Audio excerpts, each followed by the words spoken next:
Bon, j'ai fait le point là sur ce qu'avait grillé suite à notre deuxième coup de foudre. Donc en fait il y a les panneaux il restait deux panneaux qui n'avaient pas grillé la première fois, donc là ils ont pété. Alors à la base, comme on est au port, je m'étais dit je vais acheter une prise de quai, mais le chargeur de quai a pété. Donc au final, prise de quai plus chargeur, ça faisait 1000 €. Les panneaux solaires, j'en ai pour 600 et quelques euros. Ici c'est pas très cher. Donc je vais changer les panneaux solaires. Et donc j'ai pris, je suis allé chercher là, j'ai pris 2 fois 300 watts avec un régulateur MPPT en 35 ampères, et puis j'en ai un autre moi déjà. Donc il y aura un panneau sur chaque MPPT.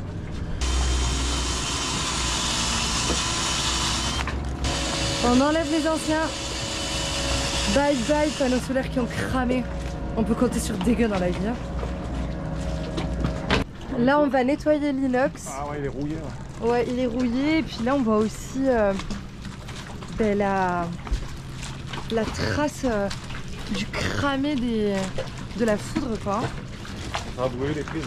Ouais. Donc petit travail sur l'inox et après on va installer les panneaux solaires qu'on a achetés. Donc là on a 600 watts. Donc c'est beaucoup plus, enfin c'est un peu plus 80 watts de plus que ce qu'on avait avant. Donc c'est plutôt pas mal. On va pouvoir dormir avec un ventilateur ce soir et avoir notre électricité à bord.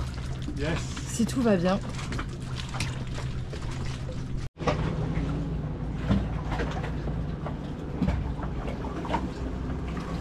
Bon, les panneaux sont branchés.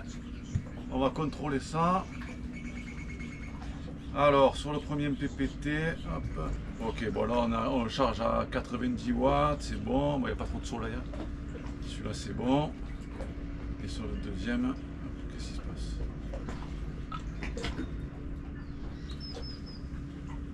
Sur le deuxième 96 watts. Voilà, la batterie est déjà à 14 volts, donc c'est parfait. Les panneaux c'est ok, maintenant il faut que je m'occupe impérativement des prises USB. On n'a plus aucune prise USB qui marche, donc on en a une double ici, une de l'autre côté aussi, deux dans la chambre, enfin dans la cabine avant, et une dans la cabine arrière. Donc là ça fonctionne pas, donc je vais tester avec le multimètre. Allez c'est parti, donc 20 volts, hop.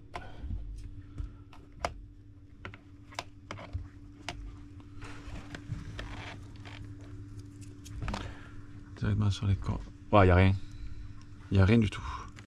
Alors normalement celui-là c'est celui des prises USB, donc j'espère qu'il est grillé, ça serait pas mal.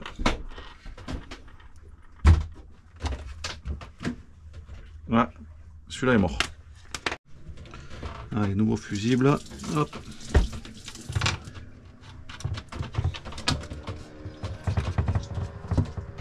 Allez. Alors, attends, ils sont où mes fils là? Alors.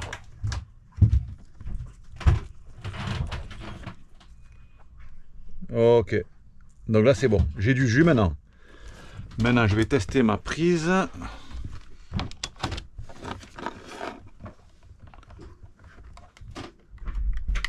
Donc là ça s'allume pas. Donc j'ai la prise USB qui est morte. Donc ça vient j'ai toutes les prises USB qui sont mortes.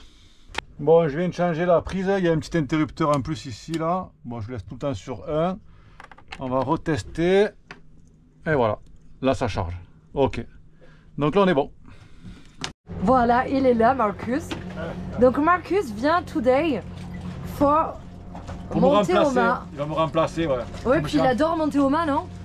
Il aime bien. C'est vrai. Alors je suis frais et prêt pour aller en eau. Allez, let's go. Donc le but là, c'est vraiment que Marcus enlève tout ce qu'il y a dans le mât, couper les câbles, etc. Comme ça, plus de risques pour nous et que tout soit clean. Voilà. Donc, let's go.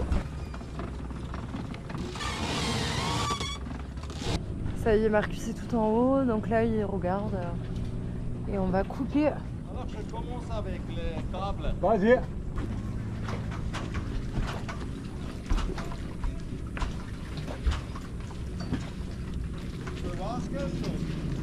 It's big or small?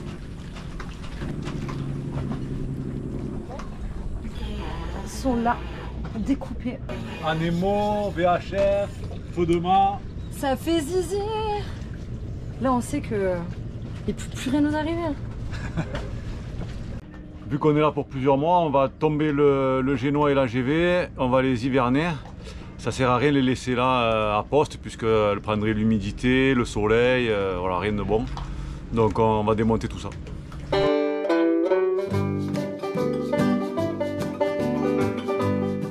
Et voilà, génois GV démonté, roulé, prêt à passer quelques mois dans le bateau.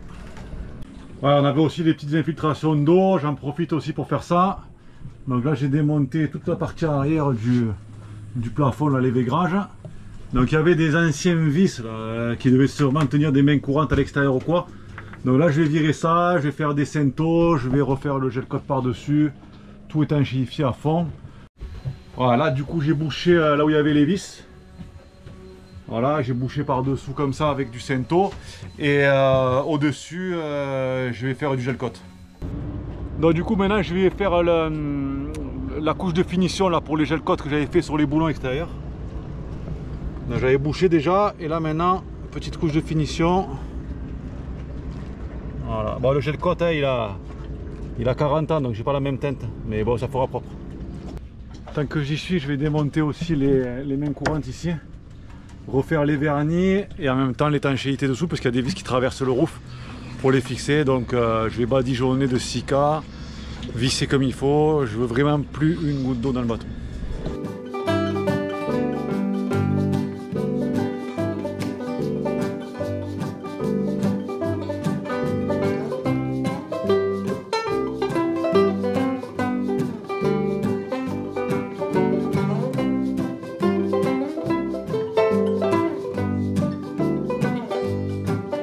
Maxou il est vraiment chaud là.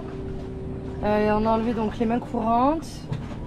Il a aussi enlevé là la plaque, le toit. La vitre aussi pour fermer le bateau qui est là la porte en fait. Bon voilà c'est vraiment les travaux sur la masté. Voilà. Avec les voiles ce matin, plus là, bah, franchement c'est le chantier au port. Voilà et là ils viennent se rendre compte en plus qu'il y avait de l'eau qui passait. Donc du coup c'est une bonne chose d'avoir tout démonté. Ouais, d'avoir tout démonté pour tout bien réparer. Et voilà. Claire s'occupe du ponçage et des vernis. Donc là elle est sur les mains courantes. Bon pendant que Claire vernit, moi j'ai du boulot aussi. Ben, en fait l'entrée d'eau m'a bouffé la plaque là ça c'est la plaque qui vient au plafond. Voilà, bon l'isolant est très bon mais le bois est mort donc j'ai acheté une plaque de bois en 3 mm et il me faut la remplacer. Bon, je viens de défaire le vaigrage de la planche, voilà, elle est vraiment dans un état lamentable. Bon, le vaigrage je vais le faire sécher parce que les mousses sont vraiment imprégnées d'eau et après je vais faire ma découpe dans ma nouvelle planche et recoller le vaigrage. Voilà. Donc ça sera nickel. Tous les trous normalement sont bouchés, donc normalement plus aucune entrée d'eau.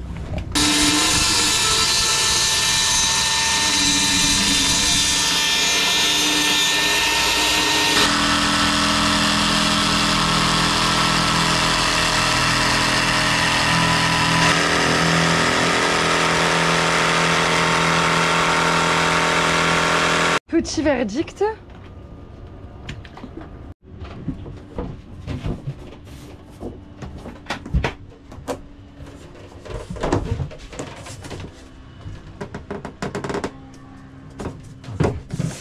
Donc ici, ça va pas tout à fait. Ici.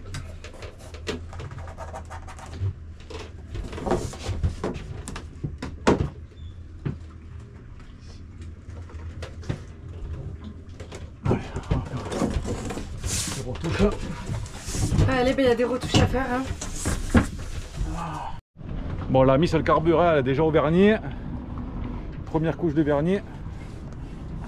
Ça va, baby? Ça va et toi, en plein cagnard, hein? Ouais, il fait chaud. Bah, ça va vite sécher, du coup, on va pouvoir faire plusieurs couches. Ouais, aujourd'hui, 20 ans, mec. Ouais, donc ça c'est top. Dès qu'on a fini ça, c'est le plus important, on attend après ça pour pouvoir tout recoller et tout revisser. Allez, on finit de remonter, étanchéité. Nos petites mains courantes. Normalement, on ne devrait plus prendre l'eau. J'espère. Hein. toute façon, on va tester ça. Oui, mais j'ai pas envie de redémonter, donc il faut que ça marche. Bon, mais voilà, les mains courantes sont reposées. Mais c'est flambant. Hein. C'est flambant, les deux mains courantes sont posées, le toit est remis, tout est en place. Allez, il faut remonter maintenant. Aujourd'hui, il fait très lourd. Là, dans le bateau, c'est horrible.